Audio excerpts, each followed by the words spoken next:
my friends, and welcome back. As you can see, we're shooting in my studio today. I'm really happy to be in this environment because it gives me a lot of opportunity to show you things that I think of as I go, and I hope that you like it here.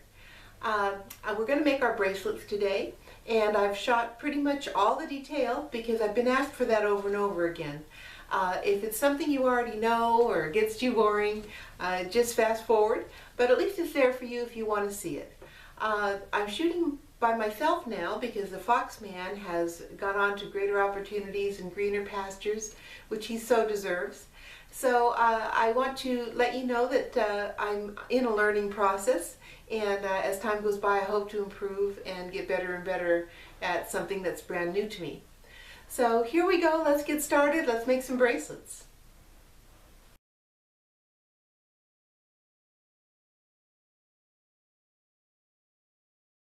We're going to be making three styles of caned bracelet.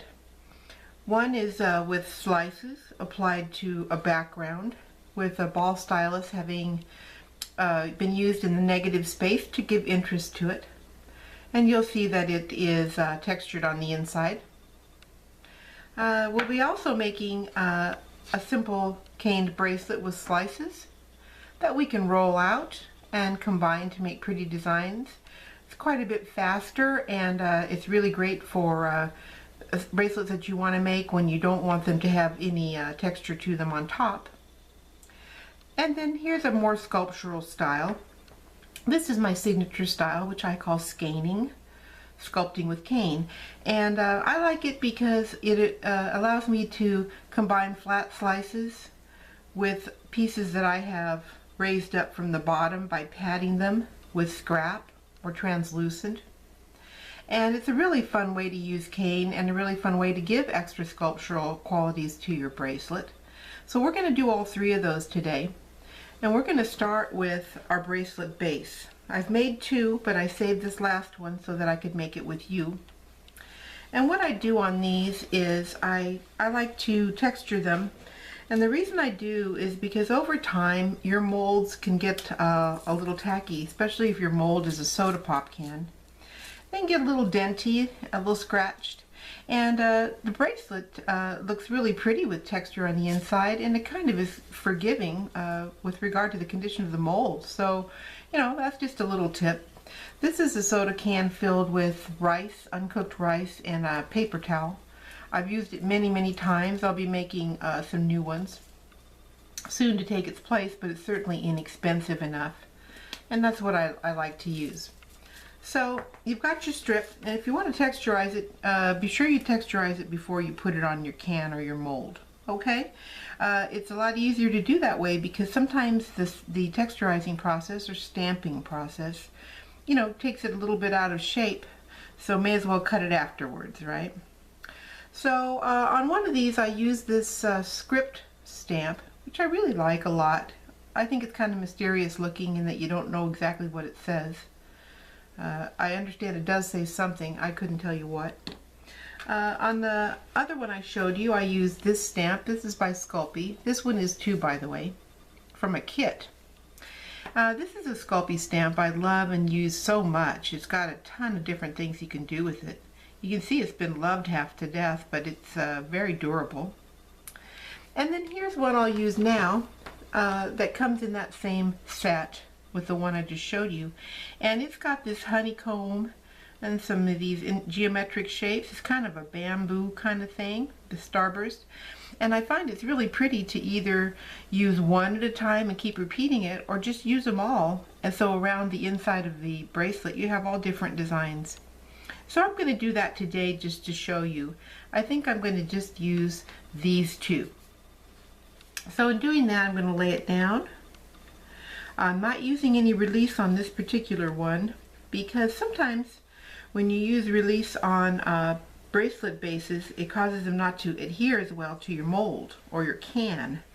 So that's why I'm going to go ahead and bite the bullet here and just try to be careful when I peel it off, because I don't want to have to you know, fight with it when I put it on the mold. So that's plenty of texture. Let's reverse that and go like that, so when we wrap it around it'll kind of be every other, and it's really neat. You know, when these are finished, you can put acrylic paint in there and then wipe it back off, give it an antique effect. It's fun to do with shiny stuff, micas and glitters. And if you're interested in that, drop me a note and we'll certainly do it in other classes. I'll show you lots of examples when we're finished here, and you can see bracelets that you might be interested in making, and I'd be happy to film video of it for you if that's what you want to do, okay? So I'm going to take this off carefully. I'm not going to whip it off like I would if it had powder or water on it. Some people use WD-40. I can't imagine what a mess that might be, but I'm not doing that. So I'm going to take a little stick. This little template has been such a good friend to me. I've got them in all sizes because I'm very lucky. My boyfriend Spike makes them for me at the wood factory where he works. So you might be able to get your hands on some. I don't see why not. It's just a little strip that's 8.5 by 3/4 in this case. I have them in lots of different widths, but all the same length. And the reason I do that is because I don't know about you, but I can get really freakish about the measuring and remeasuring and everything. And it's really nice for me to just have something I can cut around rather than measuring over and over again. So that's what I do. You could have it at exactly 8.25, which is the circumference, by the way, of your can. But it doesn't make much of a difference, and I like to have enough overlap that I can fudge it a little bit if I want to match patterns or something. So there you go. So now I have a nice bracelet base.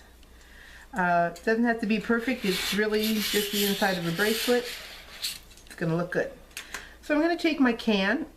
I'm going to take my can and I'm going to lay it pattern side down on the can in a spot that I can kind of identify. So right there I've got a nice line, and I want to come back to that line, kind of just let it fall because gravity's more accurate than I am at getting it straight. And it usually falls within the bounds of okayness, so it looks pretty good. And I'm going to match up the edges. There's some stretching that takes place in these things. You know, it's not a super exact science. Please don't worry about any of that stuff. It's all just nothing in the grand scheme, and your bracelet's going to be beautiful.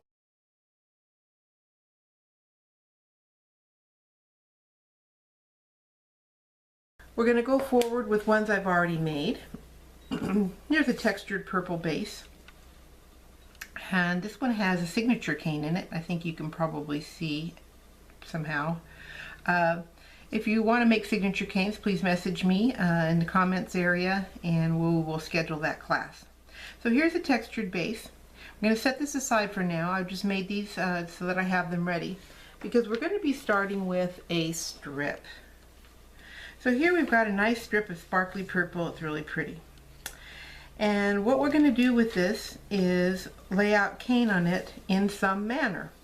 So which one are we making? Well, let's make the one with the slices first, because that's kind of how I did last time and everybody liked that one. Okay? So I've got a lot of cane here. I always make a lot in the caning videos. I always make a lot in real life because a lot is an insurance policy, and it ensures that you can get a look that you want to get. There's nothing in the world like feeling like you're always running out. I can't stand that. It drives me nuts. So I'm going to take a few pieces of spiral, which I had added to this cane. Used to not have any spiral. And so I took some extra to use for these projects. And I'm going to take some thin slices. Now please, please, I beg of you, don't worry too much about the slices. Slices are fine. They don't have to be exactly the same. We're not stamping this out of a machine, okay? So make your slices with confidence and have fun with it, and that's much more important than, you know, getting a micrometer and measuring each slice, right?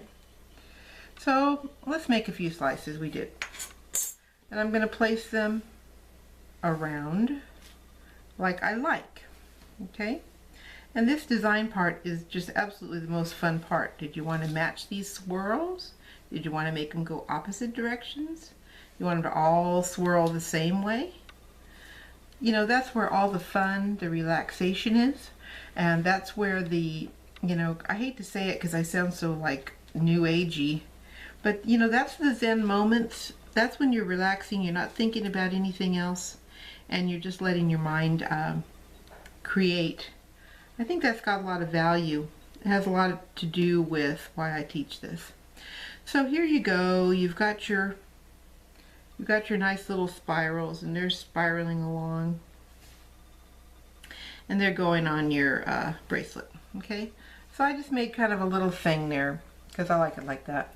So I'm going to take a piece of cane that's a little bit smaller scale. See how I haven't added any spirals to this one?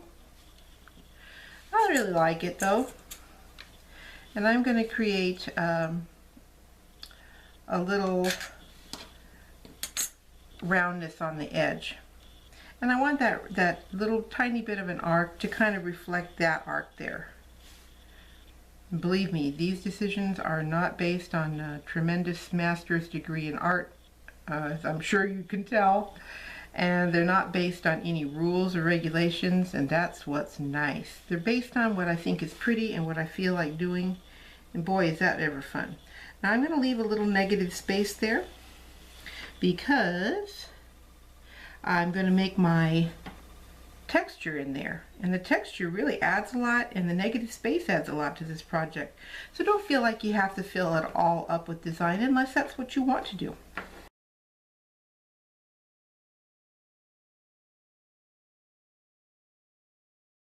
Alright, so you've got your strip, and these end up being right about on a number 1 setting, right about 9 inches around, you know, sometimes a little bit more or less depending on stretching, temperature, stuff like that. So I am avoiding that seam. I'm laying down one end of my strip on here, and I'm putting it on the bracelet. Don't worry too much about the location until you get your ends matched up. And I went ahead and laid that last piece out to kind of form a, you know, a design there. But you don't have to, you know, it's never going to be exactly perfect on the edge, but you can kind of play around with it and see what you want to put there to make a nice join. Take an X-Acto knife, and really you can try to use your blade for this, but it's not very good. So I'm going to take an X-Acto knife, and I'm going to cut it leaning on the inside. Okay, so I'm not cutting this edge off. I like to save that in this case. You don't like the way it looks, go ahead and put your knife here and cut around.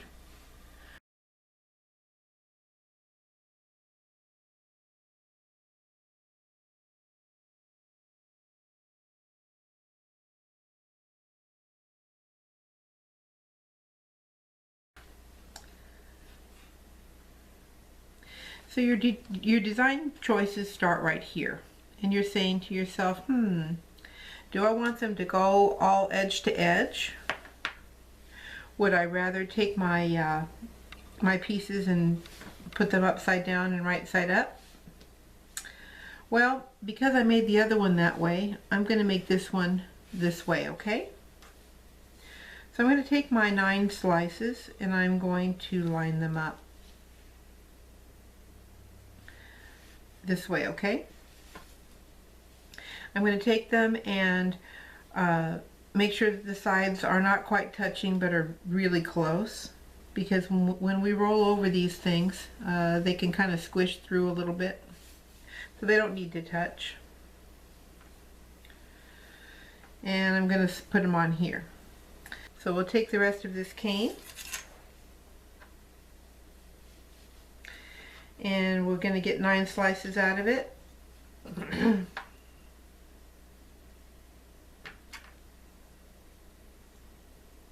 Glare glass is kind of neat. I got it for you guys. It's tempered no glare glass so that I can have plenty of light without having to sacrifice my glass work surface. I hope you like it. I like it so far. It kind of makes a gritty sound when you cut on it. Kind of grossed me out a little bit, but that's okay. So I'm going to put my slices back in these holes now. Okay. And they look really cool, and they really show off the geometric nature of this cane. If you look on my, if you Google me or Bing me, you can probably find the tutorial to make this cane if you like it. Okay, so I've got my, let me fix that. It's translucent, but you know. Okay, so I've got these here, and all you really have to do is see what's going to happen when you join it, and that's going to be okay. By the time I stretch it and cut that off, I'll be able to bring that together. So just check at your edge and kind of make sure, you know, your triangles ended up the right way. It seems like it would be impossible for them not to, but I think all mistakes that can be made have certainly been made by me. And so I recommend that you go ahead and check out your edges. If you have to fudge them in the end, if you have to kind of stretch them, put another piece in or cut one in half, honest to goodness, it still looks fine. It looks really cool. So you can go like this, you know, you can get them really knitted together. I just love the way they look. I like the designs that they form. See how this one had the greens meeting at the bottom, forming this shape with the blues going together, and this time it's got like a blue edge. It's really fun to do them different ways. And you know, I know I keep saying this, but you know, make a lot of cane. That's why, you know, I got a little flack over recommending that people make like 4 to 6 ounces of cane on one of my videos, but honest to goodness, why run out? And look at all the stuff you can make. You're not going to sell it all to the same person, so it doesn't matter that it's the same colors. But anyway, the more cane you have, obviously the more options you have in your designs, and it's really fun. Be sure you keep your pieces separated. You're going to see why. Don't get all your pieces and make them all into Kaleidoscope canes as fast as you can. It's so tempting, you know, because they look so cool. But always save about half of it and only Kaleidoscope the other half. Because honest, it's so fun to have stuff that you can change around. Once they're round, you know, they're round. So just don't forget, listen to old Pandora. I've made all the mistakes for you. You don't have to. So always keep your triangles separate. Keep some of your, you know, stripe material around. The more the better, right?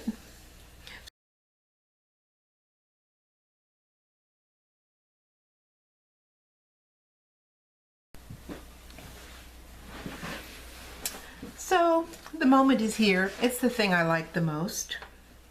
And this is skaining. Skaining is, of course, sculpting plus caning. So for this bracelet, you're going to want to make sure it's a pretty good fit before we start, because you're not going to have the chance to roll over it and stretch it and flatten it so much like you do with the other kinds of caning. So this time we're going to measure it. We're going to make sure that it's going to fit the bracelet pretty closely. Obviously, it doesn't have to be perfect. Then I'm going to put some texture on this to begin with, because I really think that the texture of the base of this, I think it adds a lot to the ornateness and the nature of the skaining. So we're going to start out with sculpture this time. And this is some white pearl, which I really think is beautiful. I've been getting into that a lot lately. So I'm taking this mold that I showed you to begin with, this texture sheet, and I'm going to get myself some nice texture on here. And I'm using just this big one rather than having different textures this time, because it's kind of busy enough to have just this one type of design. Do use what you've got, use what you like, that's the whole deal. So I'm going to turn it over so I can have some kind of different things going on. And I'm going to press it on here. And I'm going to start with a sculptured exterior this time. Something more a little fancier. Okay, so I've got now a nice strip textured material. I'm going to remeasure it because every time we mash on stuff, you know, we're changing the size a little bit. And so, no, we're still just a little below 9, which is fine. Okay, so skaining, what is that all about? It's taking pieces of cane and warming them up and changing their shape and their appearance. Part of the way that you skein is just by thinning out the edges, by pulling and pinching and twisting. Okay, the other part of skaining is raising up the design. Okay, now scrap is our buddy on a project like this because we just need a little piece of scrap to lift the design up off the surface. So what I'm going to do is I'm going to make a piece of scrap that's kind of the shape that I'm trying to lift up. And you'll kind of see that illustrated here. I want to raise this up in the center and let it go back down on the edges. So I'm padding underneath it with scrap material. So rather than placing this on here, you don't want to do that yet because you want to make sure you like it. So what I do, I'm going to move this up a little bit, keep it in the camera range. So what I do is I kind of envision where I'm going with my piece of scrap, and then I place my piece of cane over it and say, well, how do I feel about that? Is that going to be okay? Do I like it? Oh, I want to make any more twists or curves. Maybe I'd like this to go up. Maybe I'd like to cut it off. But it's really fun to do this part of it. It's kind of sculpture for non-sculptors, which is what I am, because I'm starting out with so much in the form of the cane, you know, and then I can really play with my shape and it turns out so nicely, and I don't have to be a great sculptor, which I most likely will never be. So I'm taking my green, you see it's green on both sides because I didn't pad underneath that part. And I'm going to make myself some kind of an interesting little twirly bit. And I'm going to lay it down, okay? Now, I don't want to cut off any of my twirly, so I'm going to make sure that even if I have to cut that one corner off and that bottom corner off, that I don't have to cut that off, because I like the way that looks on top of that particular pattern. Okay, I've got a flower here that I padded before when I was probably making the frame or maybe one of your other videos. I'm going to stick it there. I always like that one. This is where your little rubber tips come in really handy for skaining. You can see I can make this curve a little bit more curvy and pull this in without hurting anything because they're nice and soft and rubbery. That's really fun. Okay? So now if I want to take a, let's say a leaf, if you want your leaves to be dimensional, you can pad them from the bottom also, or you can do this really fun thing I love to do, and this I will always acknowledge. Christy Friesen taught me at her class, and her class really got me going on the whole concept of skaining, because I'm such a caner and I really wanted to use it in a new way.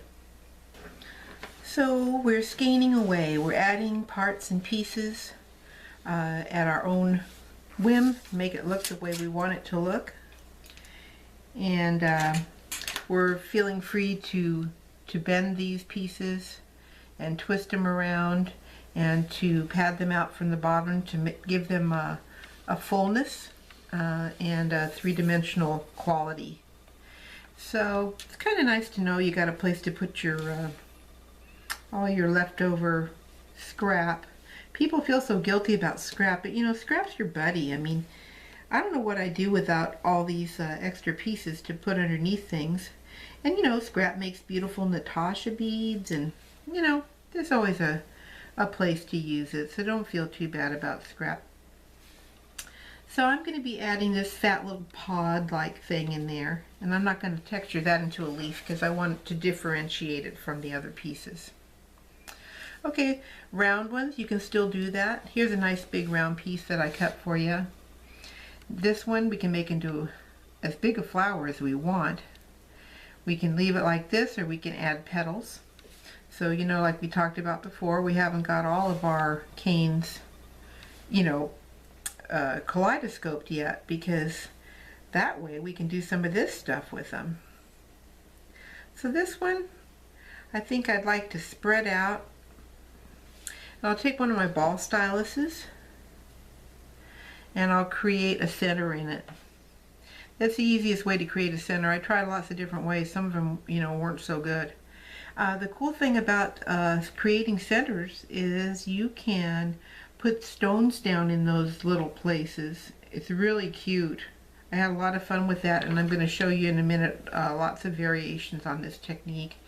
Things that you can do with it to make it be even more cool. So when I've got something of this shape, I usually just put something around the bottom of it. Okay, and that's usually enough to kind of raise it up a little bit. If I want it to fall back down, you know, that really works. If I want it to stay up all the way around, I can put another snake in it. You know, those are all your call. You're going to be seeing so much possibility. I'm going to let that little edge kind of waver a little bit. I think that would be neat.